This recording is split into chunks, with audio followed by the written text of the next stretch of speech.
Good morning. I'd like to call to order this meeting of the Las Vegas Audit Oversight Committee. Are we properly noticed?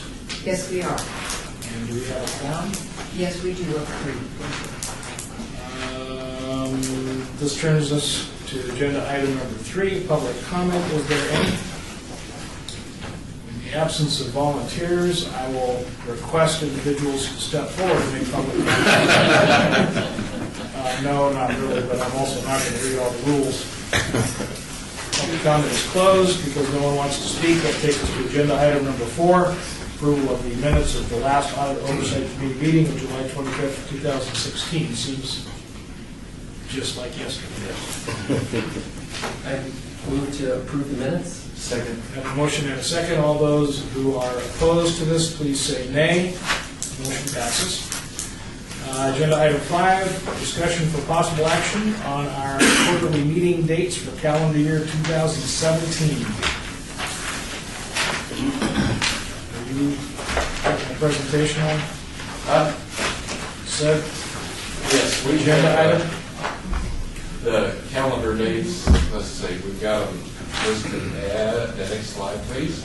There we go.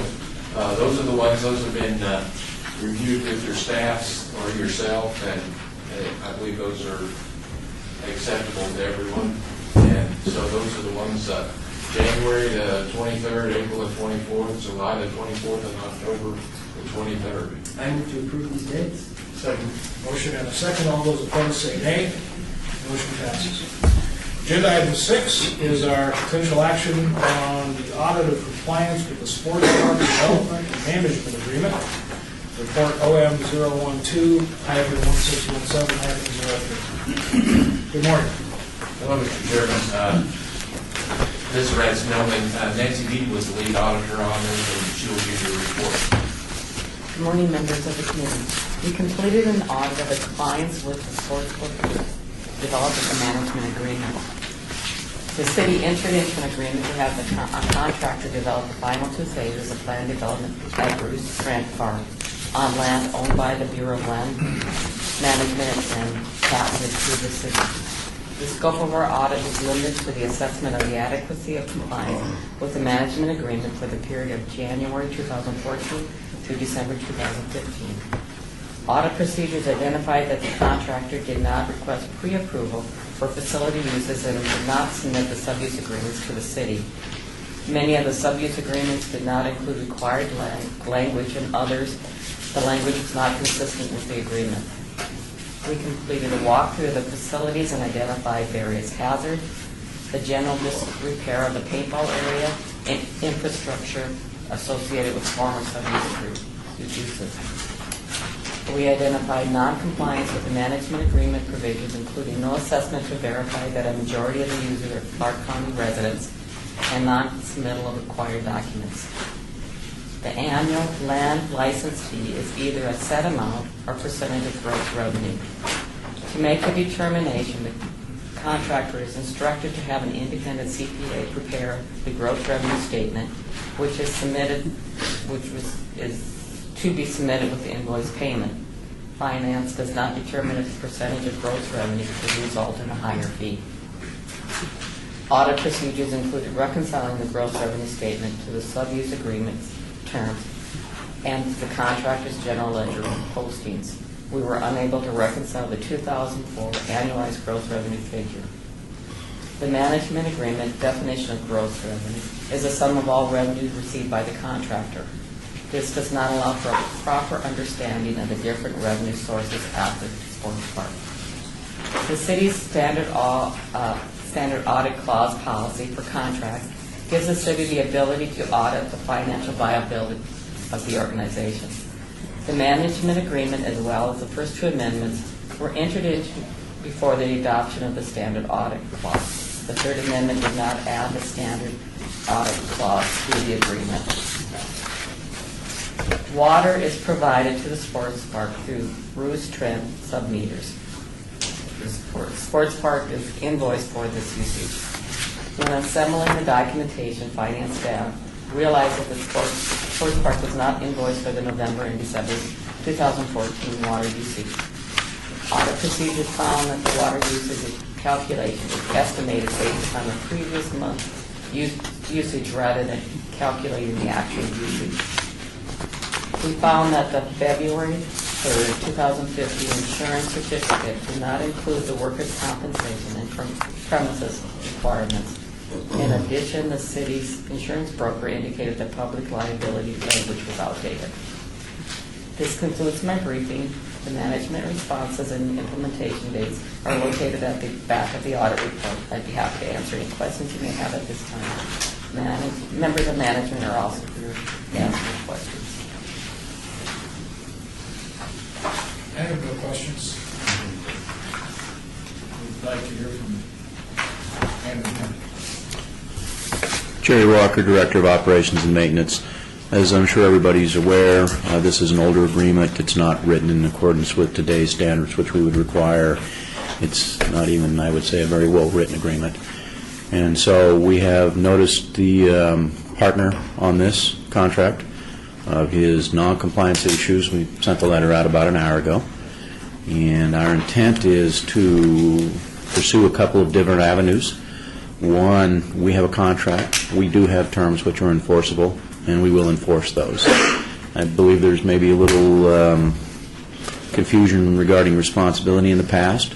The real estate section, the operations and maintenance department, is holder of the contract, and by such will be administrator of the contract. We will work with our counterparts at the Parks and Recreation Department to make sure their interests are addressed and that we have their involvement in the negotiations. But we will take the lead in making sure the contract is administered in accordance with the current contract requirements from this point forward. And so our partner, our operator at that location, has been put on notice on what's not in compliance. And we do have terms. We will enforce those unless those are modified, which brings us to the second step. We have notified our contractor, our operator, that we have audit issues which we would like to address, which are not currently very well addressed in the contract or not addressed at all. Also, maybe some of the clauses could be reviewed and updated, modified to mutual advantage.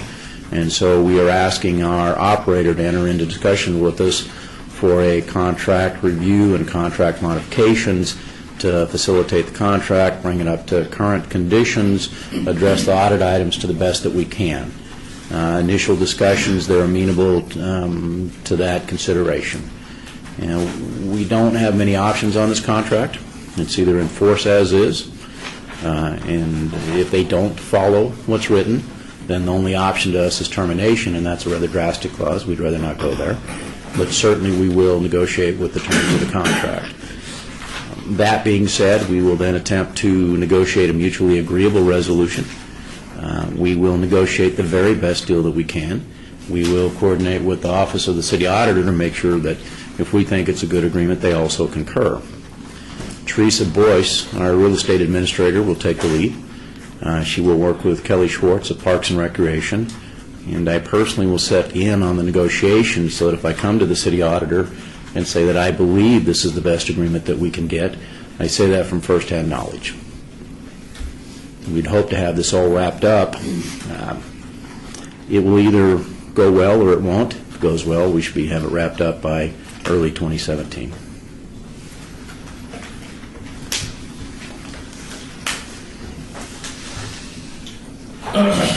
Thank you.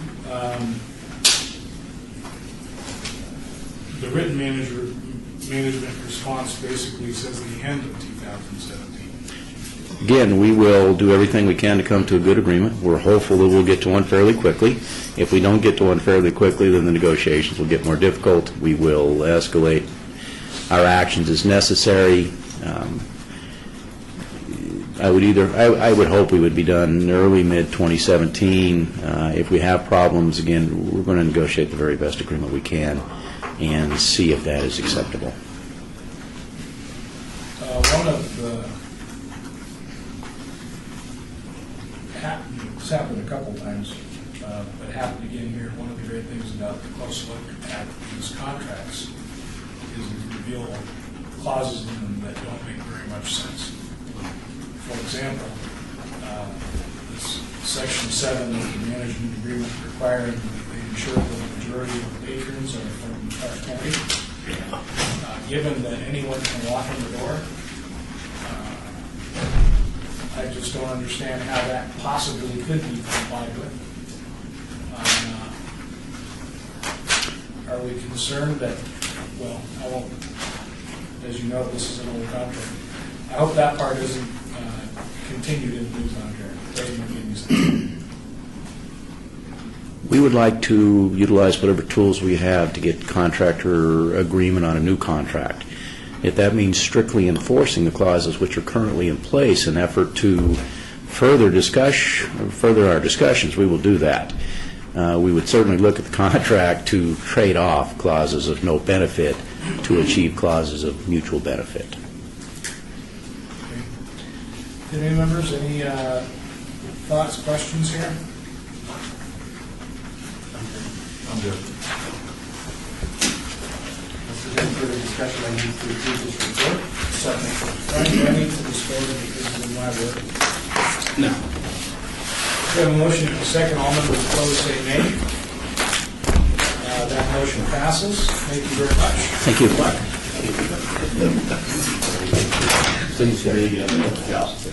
Agenda item 7, discussion for possible action on audit of Department of Building and Safety, Off-Site Inspection and Testing Division. Good morning. Bradford Spelling, this particular audit, the lead auditor was Brian Smith, and he's here to give a report on the results of the audit. Good morning. Our office completed an audit of the Department of Building and Safety's Off-Site Inspections and Testing Division, which is commonly known as OIT. OIT oversees inspections of privately funded civil projects within the public and private rights-of-way. And these projects range in size from large residential and commercial developments to minor construction, maintenance, and repair projects. OIT inspectors ensure that these projects are completed in compliance with the standards applicable to the project and related civil plans. OIT is comprised of 2 work units, including off-site inspection services and the laboratory. The focus of this audit was on the off-site inspection services work unit. At the time of the audit, the off-site inspection services work unit had 8 employees, including a supervisor, a senior construction supervisor, 5 construction inspectors, and an administrative support assistant. The work unit is overseen by the building and safety manager, which is Mike Cunningham, who's with us today, and the building and safety director. The OIT senior construction supervisor recently retired. OIT inspectors are assigned oversight of inspections in designated areas of the city as seen in this map. The inspectors are involved in many different types of inspections as seen on this listing on the right of the inspection codes. Inspections are completed of the construction, repair, maintenance, and alteration of streets, curbs, sidewalks, drainage facilities, underground utilities, and related structures.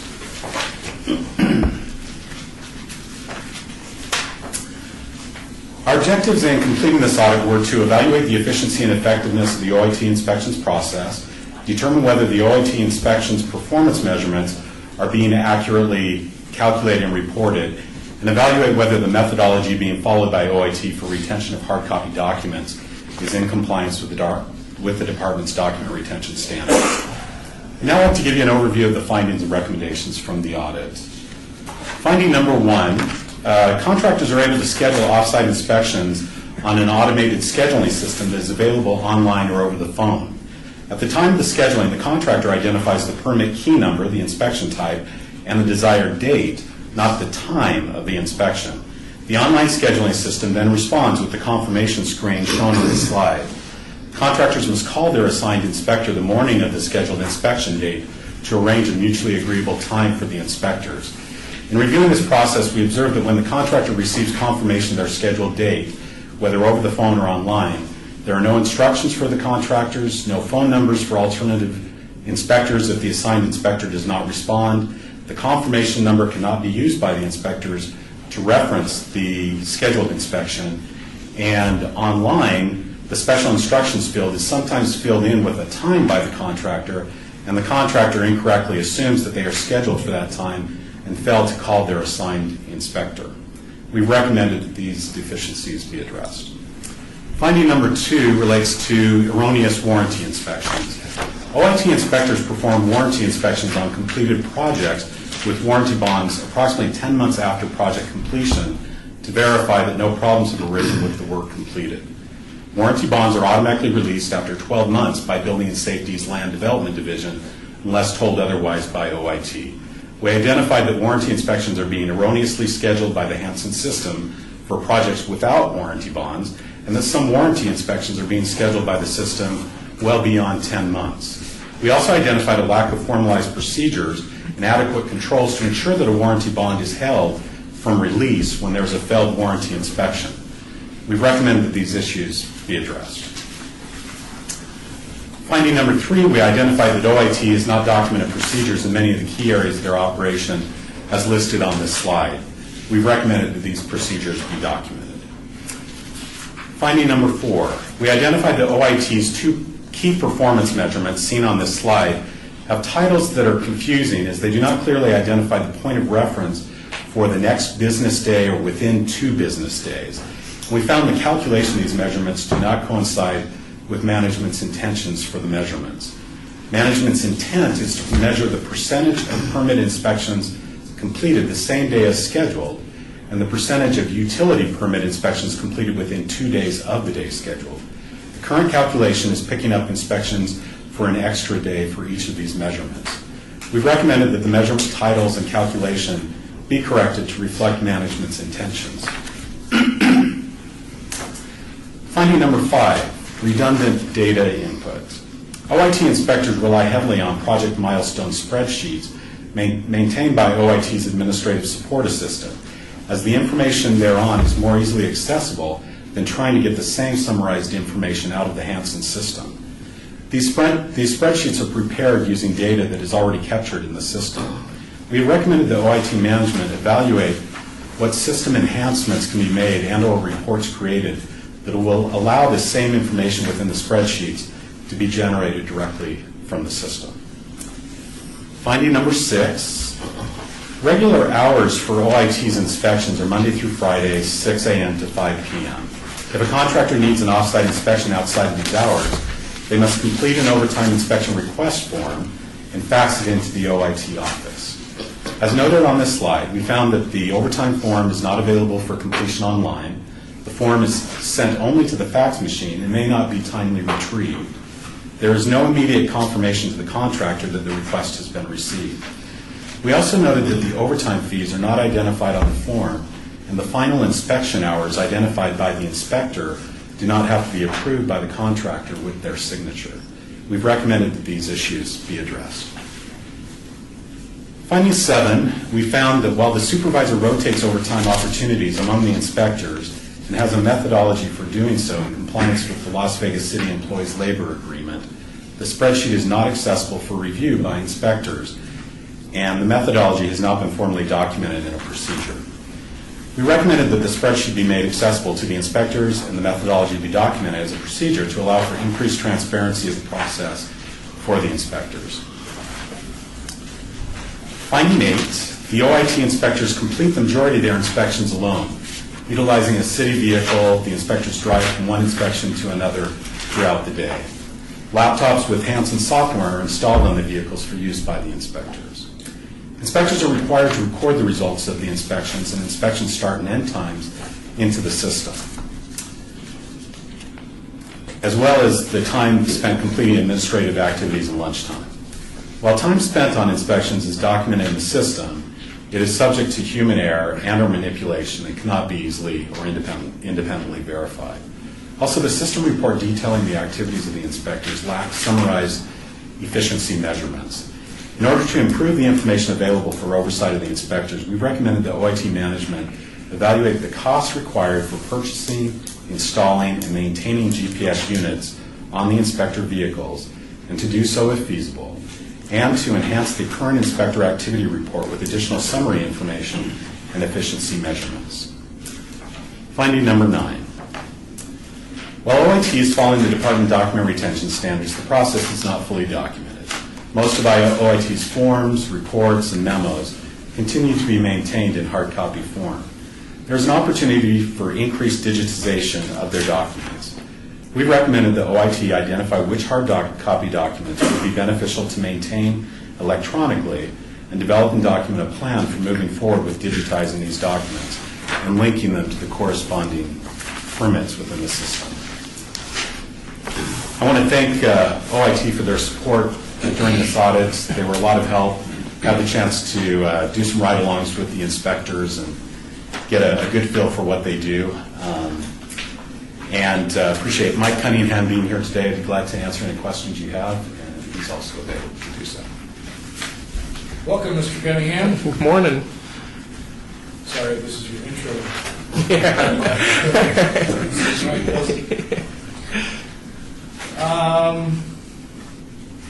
I would comment that on page 18 of this report, item 4, management has proposed 2 new performance measures, one of which is 90% of off-site utilities / minor permit inspections completed within 48 hours of the day scheduled. It might be better to convert the 48 hours component to number of business days. Okay. That just helps make it easier for you to manage and for the consistent production of apples instead of occasional some years apples, or you produce apples and you're retired before you produce oranges. Overall, this report kind of makes it look like Hanson's deficient. Sorry, that was city humor. Do you remember some comments?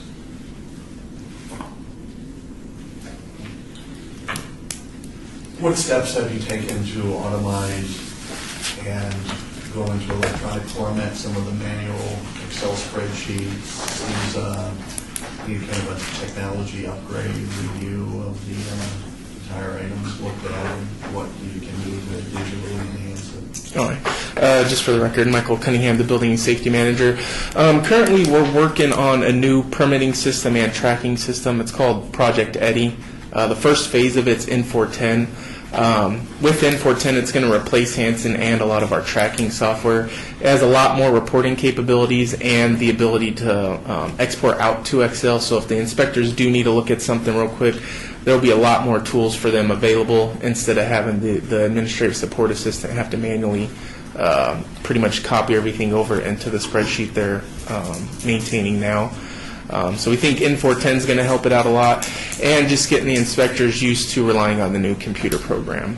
Hanson, as everyone knows, isn't the best to get around in and get information on. We're testing N410 now, and from everything we've seen, it looks like it's going to help a lot with streamlining a lot of the research that we have to do on these permits. It's bigger than your part, right? Yeah. The first phase is building and safety and the fire department, but ultimately it'll be the whole DSC. So planning will be in there, public works will be in there.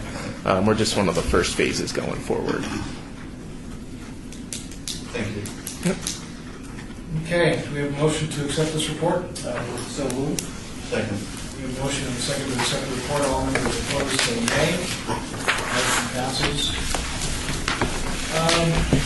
Mr. Snelling, I don't know if it's possible if we can schedule Mr. Cunningham's return trip on looking at how he's carried out the remediation plan for Chris Knight's next vacation. Bradford Snelling, we'll make sure we do that. Gravity, right? Thanks, man. Okay, that brings us to agenda item number 8, discussion for possible action on the results of the Global Audit Information Network Benchmarking Survey, otherwise acronymized as GAIN-BS, which provides a comprehensive assessment of the city's internal audit processes in comparison to other agencies. Thank you, Mr. Chairman. Ryan Snelling, City Auditor. We hope it's not the latter. We hope when you say BS, you're talking about Brian Smith and not. We found this report actually to be quite helpful. It allowed us to, the GAIN report actually captures basic information about audit organizations in the industry in which we operate, being government. The data is analyzed and presented in a manner which allows the organization to benchmark similar organizations. We completed a GAIN survey and received this report as a tool to evaluate the city auditor's office Our first step was to identify the metrics which, with similar organizations, we chose the following tiers to benchmark against: government employees 1,001 to 5,000, and then more broad area, the United States and worldwide. We were particularly interested in organization statistics, department staffing, and cost. If you look on this, and hide your eyes, Brian. I'm loose with this. Down to this one in the expenses area, you can see over here the it's government expenses 500 million to $1 billion. Our expenses are approximately $1 billion. Based on the gain report, audit shops in government that have between 500 million and 1 billion in expenses had 15.53 auditors, equivalent units, with approximately one audit staff for every 47,150,000, and internal audit costs as a percentage of expenses is 0.4103%. The City of Las Vegas in FY 2015, this is the basis for what we looked at, had 6 audit staff with approximately 1 audit staff for each 168,325,000, and an internal audit cost as a percentage of expenses of about 0.1%. If the City of Las Vegas applied the same standard of 1 staff for every 47,150,000, the number of audit staff would be 21. Using the in-staff house profile, this one I don't have to scare Brian with the pointer. No, you're good. Okay. Using the in-house staff profile, employees 1,000 to 5,000, the staff would include 12 positions, 11 professional and 1 administrative and clerical. A chief audit executive, 1, directors or managers, 2, senior auditors or supervisors, 4 staff auditors, and 1 administrative or clerical.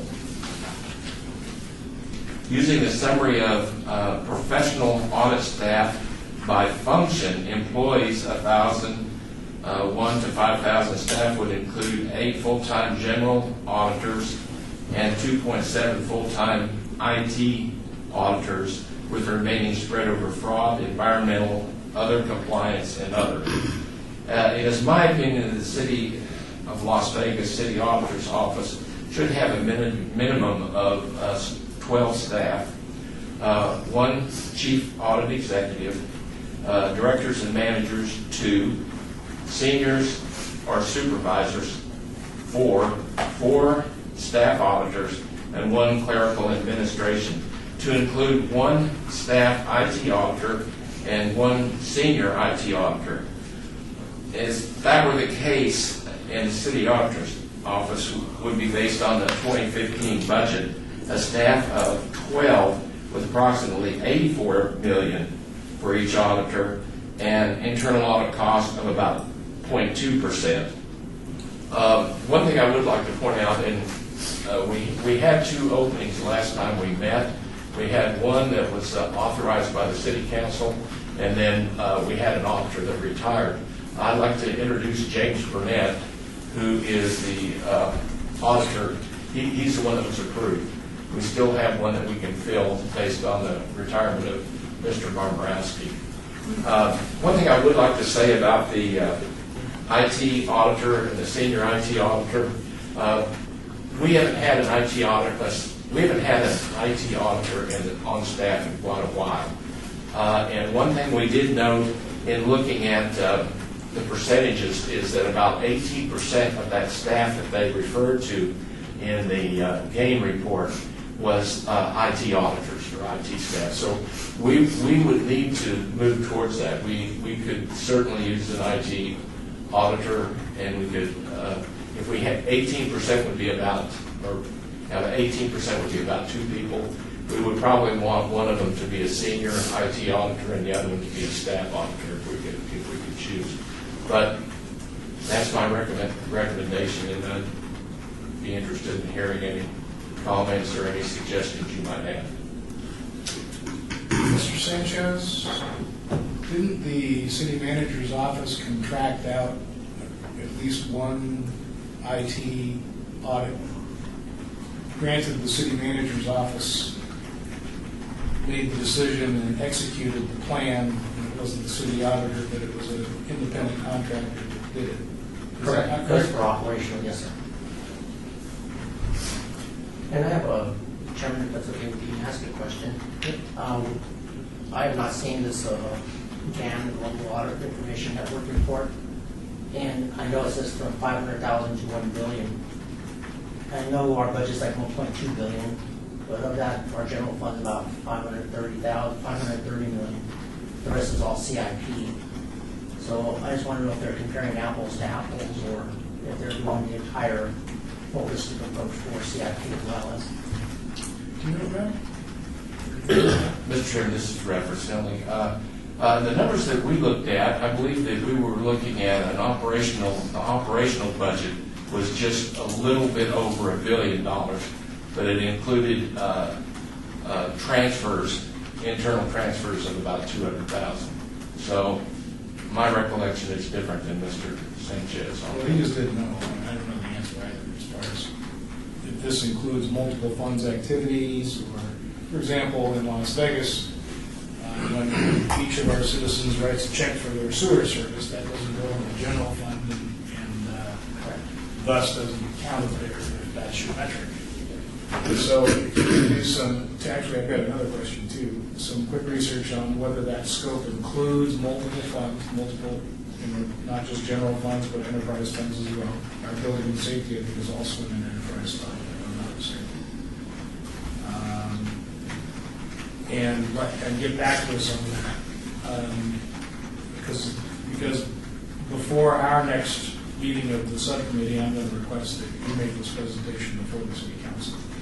And then the other piece of information I'd be interested in learning there is how the rest of the governments in Clark County compare with those metrics.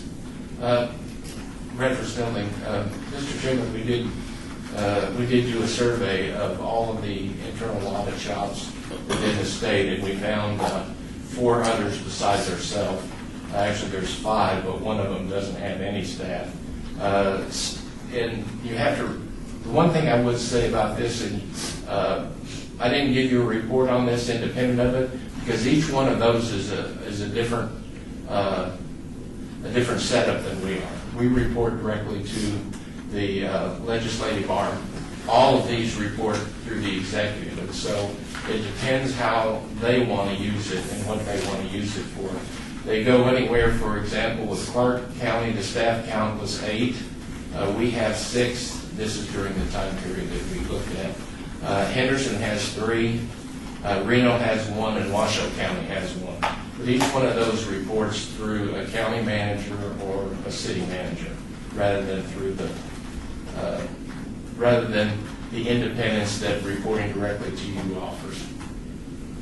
So they're kind of apples and oranges to some degree. It's all fruit.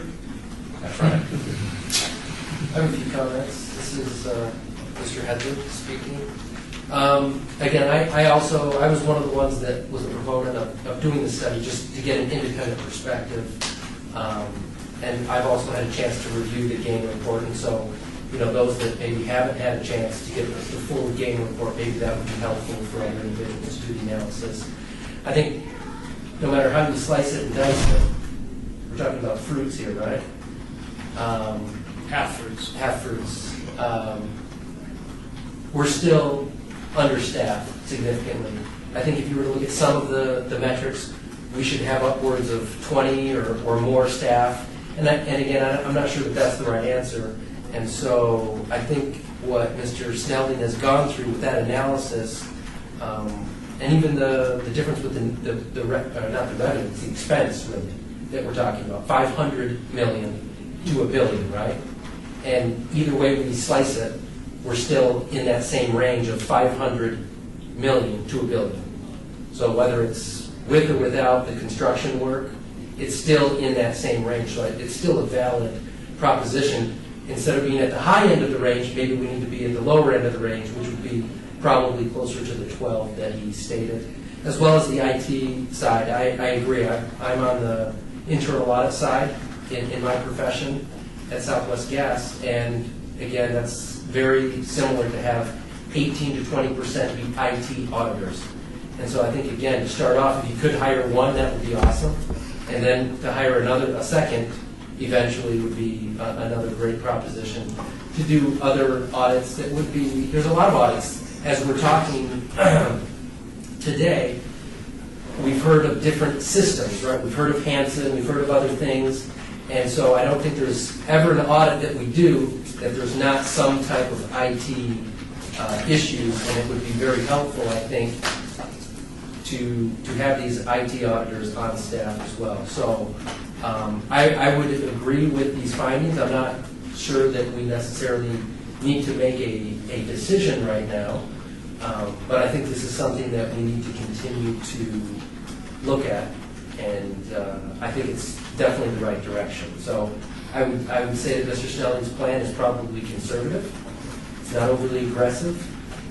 It's probably the right thing, and I don't know, again, from not being part of the city, I don't know what our next steps would be and how we involve human resources or other groups. Obviously, we oversee this group. I would think that this is something that is important and we need to continue to pursue. Okay, thank you. This is Member Murray. I'll concur with Les, and I think that as we move forward into 2017, definitely an IT cybersecurity focused technical systems such as the last one that was brought up, and automated processes definitely will continue to come up. And if there was anything that your staff needed, such as having to contract out before, I'm sure that's going to bring additional cost to the city rather than having someone on your team that has that background and focus. So definitely would concur that bringing an IT auditor or senior auditor is a top priority going forward.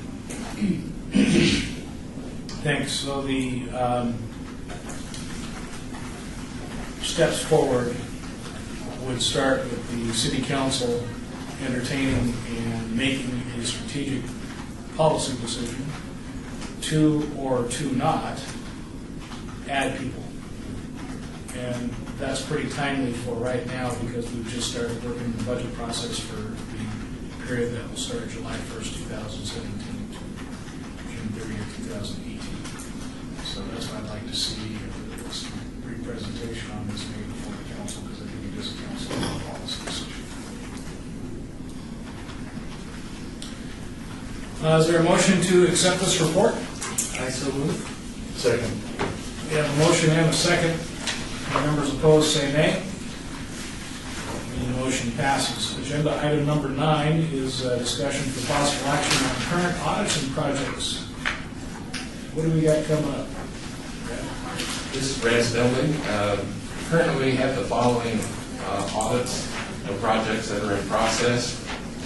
Parking services. Nancy Beatty is the lead auditor on that. That's in the field work stage. Office of